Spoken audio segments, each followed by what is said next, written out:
سڵاوتان لێبێت ئاریلانە بەیانی و بینەرانی کورسات باش بێت هەڵبەت دەستگای میدیایی کورسات وەک چۆن لە ڕابردوودا بۆ هەموو پرسە نیشتیمانیەکان کەمپینی هەبووە لە خەمی هەر تاکێکی کووردا بووە کە پێویستی بە دەستگای میدیایی کورسات بوو بێ بۆ کۆکردنەوەی کۆمەک و هاوکاری و کەمپین بۆی دەستگای میدیایی کورسات وەکو دەستگایەکی نیشتیمانیانە بە ئەرکی خۆی هەستاوە لەو چوارچێوەیەشدا لە ناوچەکانی کوردستان لە چەندین ناوچەوە بێگومان لە کەرکووکیش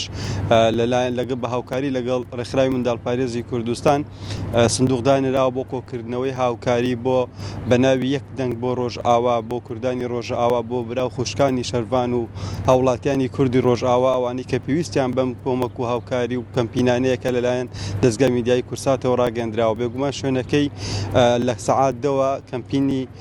یەک دەنگ بۆ ڕۆژئاوا لە کەرکووک دەستی پێکردووە لە ناو سنتەری ڕۆشنبیری کەرکووکە کە کەوتوتە پێش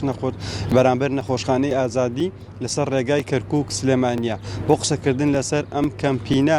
و دەمەوێت لەگەڵ محەممەد ئەنوەر قسە بکەم لە بەشی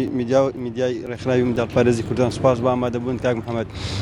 ئەم کەمپینە لەکەیەوە بۆکەیە و چی لەم کەمپینە کۆکرێتەوە قسەتان چییە بۆ هاوڵاتیانی کەرکووک کە بێن بەدەم ئەم کەمپینەی کە ئێوە ڕاتانگەیاندوو لەگەڵ دەستگای میدیای کورساتە پێشەکی بەیانی بینەرانی کەناڵی کورساتی ئازیز باش ئێمە وەکو ڕێکخراوی منداڵپارێزی کوردستان بە سپۆنسەری دەستگای میدیایی کورسات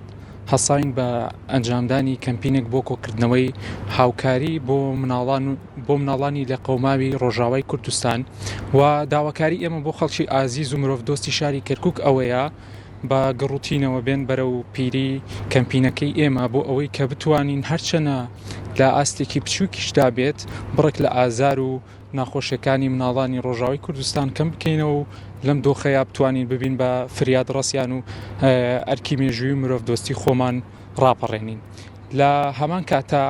ئەوەی کە گرنگە ئاماژەی پێبین ئەم کەمپینە ئەمڕۆ یەکەم ڕۆژی شەمە لە کاتژمێر دەی بەیانیەوە دەستی پێکردووە هەتا چواری دوای نیوەڕۆ بەردەوام دەبێت و ڕۆژانی تریش بە هەمان شێوە بەردەوامە بێت و شوێنی کەمپینەکەمان لە سنتەری ڕۆشنبیری کەرکووکە کە ئەکەوێتە بەرامبەر نەخۆشخانەی ئازادی کەرکووک. باش ئەم کەمپینەیە زیاتر هاوکاری با بڵین پارە کۆ بکرێتەوە چۆنە ینی شێوازی گەیاندنەکەی چۆنە بە ڕۆژاوا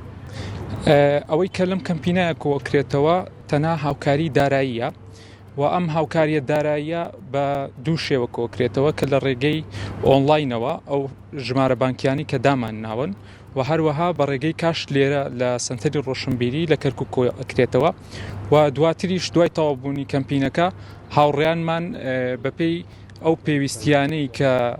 لە ڕۆژاوا و داوا ئەکرێت کە چ دەرمان بن چ کەلوپەلی تەندروستی بن بۆ مناڵان یاخود جلوبەرگ بن یاخود شیر و خواردنی پێویست بن بۆ مناڵان لەو بابەتانەیە خەرجەکرێت. سپاس بۆ محەممەد ئەنوەر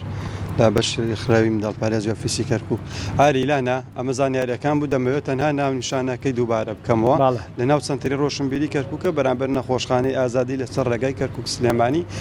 چاوەڕوانی کەرکووکیەکان وەک چۆن لە هەموو پرسە نیشتیمانەکاندا کوردانی کەرکووک